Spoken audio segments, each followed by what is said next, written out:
Hello friends. मैंने भगवत गीता पूरा पढ़ा है। श्रीमद् भागवत महापुराण द्वितीय खंड कभी मैं इसमें अध्ययन कर रही हूँ और इसमें बहुत से अच्छी जानकारी जो मैं नहीं जानती थी मैंने इसमें पाई। एक महापुरुषों के बारे में बताया गया है। मैं चाहती हूँ इसमें से जो बहुत अच्छे जिसको आप भी जानते हो उनके बारे में आपको भी बताऊँ, तो सुनिए।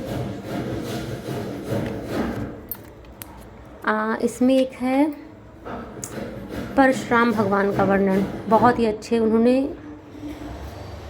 परशुराम जी द्वारा क्षत्रिय संहार और विश्वामित्र वंश की कथा। परशुराम जी ने पृथ्वी लोक पर 21 बार क्षत्रियों का संहार किया है। पूरे पृथ्वी से क्षत्रियों का पूरा वंश ही नष्ट कर डाला था 21 बार। ये मुझे बहुत अच्छा लगा ये वाला कहानी। परशुराम जी का कहाँ गया 80। तो मैं आज आपको ऋचिक, जनार्दन और परशुराम जी के चरित्र का वर्णन करने जा रही हूँ। अगर आपको भगवत पुराण अच्छा लगेगा तो मैं इसकी आगे की स्टोरी भी आप सबको बताऊँगी। श्री सुखदेव जी कहते हैं, परीक्षित, उर्वशी के गर्भ से पूर्वा के 6 पुत्र हुए। आयुष, सत्यायु, सत्यायु, रय, विजय और जय। सत्यायु का पुत्र था वसुमान, सत्यायु का और शत्रुंजय, राय का एक और जय का अमित।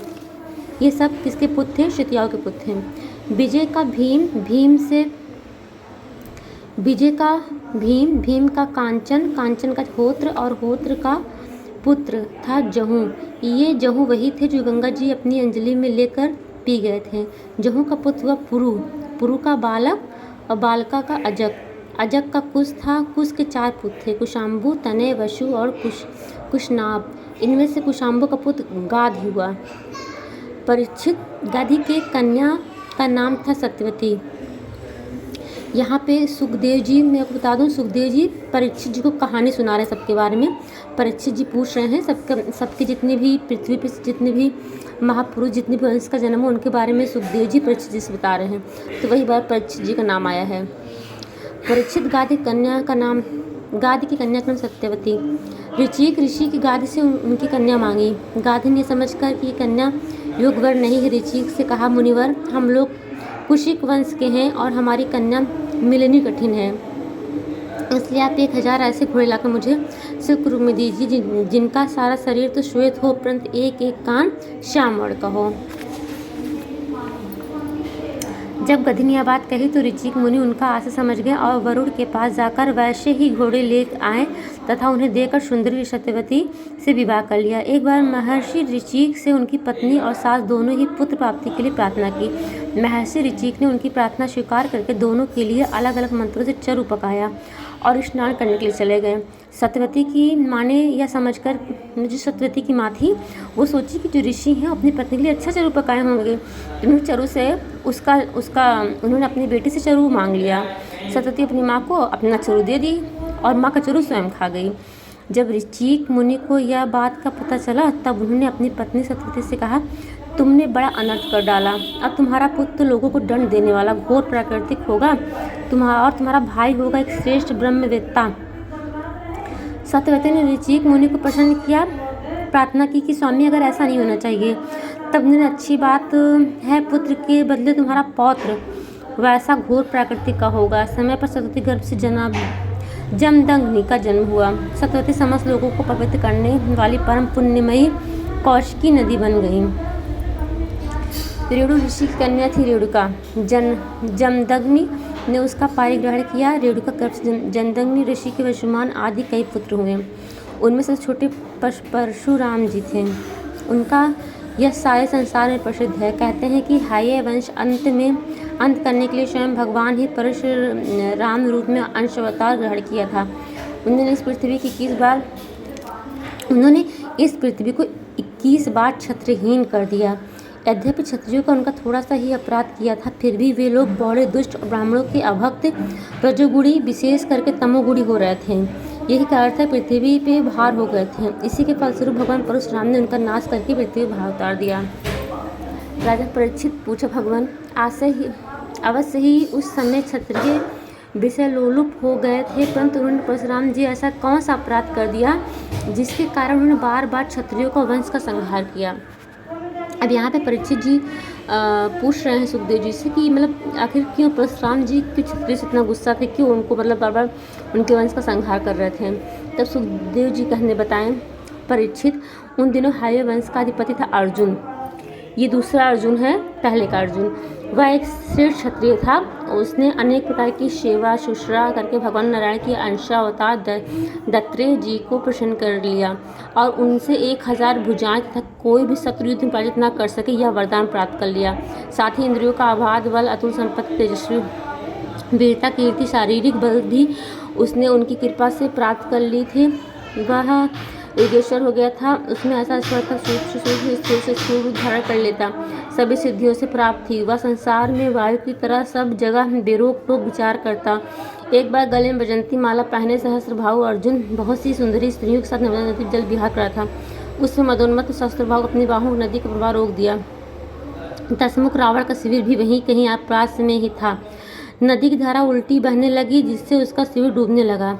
रावण अपने को बहुत वीर तो मानता ही था, इसलिए सहस्त्रार्जुन को इस पराक्रम उससे सहन नहीं हुआ। जब रावण सहस्त्रभाव अर्जुन के पास जाकर बुरा भला करने लगा, तब उसने स्त्रियों के सामने ही खेल से रावण को पकड़ लिया और अपने धनी महेशमती ले जाकर बंदर के समान कैद कर लिया। पीछे पुलस्त्य के कहने पर सहस्त्रभाव ने रावण को छोड़ दिया।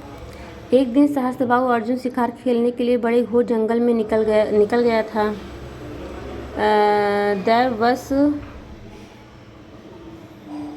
दैववश वह जनार्दन मुनि के आश्रम जा पहुंचा। परम तपस्वी जनार्दन मुनि के आश्रम में कामधेनु रहती थी। उसका प्रताप उन्हें सेना मंत्री और वाहनों के साथ हयाधिपति का खूब स्वागत सत्कार किया। वीर हयाधिपति ने देखा कि जमदग्नि मुनि का ऐश्वर्य तो मुझसे बड़ा चढ़ा है, इसलिए उसने उनके स्वागत सत्कार कुछ भी आदर न करके कामधेनु को ही लेना चाहा। उसने अभिमानवश जमदग्नि मुनि से मांगा भी नहीं और अपने सेवकों को आज्ञा दी कि कामधेनु को छीन कर ले चलो। उसकी आज्ञा से उसके सेवक बछड़े के साथ बाँ डकारते हुए कामधेनु को बलपूर्वक महेशमती ले गए। जब वे सब चले गए तो परशुराम जी आश्रम आए और उसकी दुष्टता वृत्तांत सुनकर चोट खाए वे सात क्रोध से तिलमिला उठे। वे अपना भयंकर फरसा, तरकश, ढाल, धनुष लेकर बड़े वेग से उसके पीछे दौड़े, जैसे किसी ने दबाने वाले सिंह हाथी पर टूट पड़े। सहस्त्रभाव अर्जुन अभी अपने नगर में प्रवेश कर ही रहा था कि उसने देखा परशुराम जी महाराज बड़े वेग से उसकी ओर झपटे आ रहे थे। उनकी बड़ी विलक्षण झांकी थी। वे हाथ में धनुष बाण फरसा लिए शरीर पर काला मृगोच्चार में धारण किए हुए, उनकी जटाएं सूर्य की किरणों के समान चमक रही थी। उन्हें देखते ही उसने गदा, खड़ग, बाण, ऋषि, शतघ्नी और शक्ति आदि आयुधों को सुसज्जित हाथी, घोड़े तथा पदातियों से युक्त अत्यंत भयंकर शस्त्र अच्छड़ी सेना भेजी। भगवान परशुराम बात अकेले ही उस सारी सेना को नष्ट कर दिया। भगवान परशुराम जी की गति मन और वायु के समान थी। बस वे शत्रु सेना काटते ही जा रहे थे। जहाँ जहाँ वे अपने फरसे का प्रहार करते वहाँ सारथी वाहनों के साथ बड़े बड़े वीरों की बाहें, जंघियाँ, कंधे कट कर पृथ्वी पर गिरते जाते थे। हयाधिपति अर्जुन ने देखा कि मेरी सेना सैनिकों उनके धनुष, ध्वजाएं, ढाल भगवान परशुराम के फरसे बाड़ों से खून से लथपथ रणभूमि पर गिर गए हैं। तब उन्हें बड़ा क्रोध आया। वह स्वयं भिड़ने के लिए आ धमके। उसने एक साथ ही अपनी 1000 भुजाओं 500 धनुषों को बाढ़ चढ़ाए। परशुराम जी छोड़े, परंतु परशुराम जी समस्त सहस्त्रधारियों शिरों में ठहरे। उन्होंने अपने एक धनुष पर छोड़े बाणों को एक ही साथ काट डाला। अब हयाधिपति अपने हाथों से पहाड़ पेड़ उखाड़कर बड़े वेग से युद्ध भूमि की परशुराम को झपटा, पर परशुराम जी अपने तीखी धार वालों फरसे और बड़ी फुर्ती के साथ उसकी सांपों के समान भुजाओं को काट डाला। जब उसकी बाहें कट गई तब उन्होंने पहाड़ की चोटी की तरह उसका ऊंचा से धड़ से अलग कर दिया। पिता के मर जाने पर 10,000 लड़के डर के भाग गए। परीक्षित विपक्षी वीरों के नाशक परशुराम जी बछड़े के साथ कामधेनु को लौटा दिया। वह बहुत ही दुखी हो रही थी।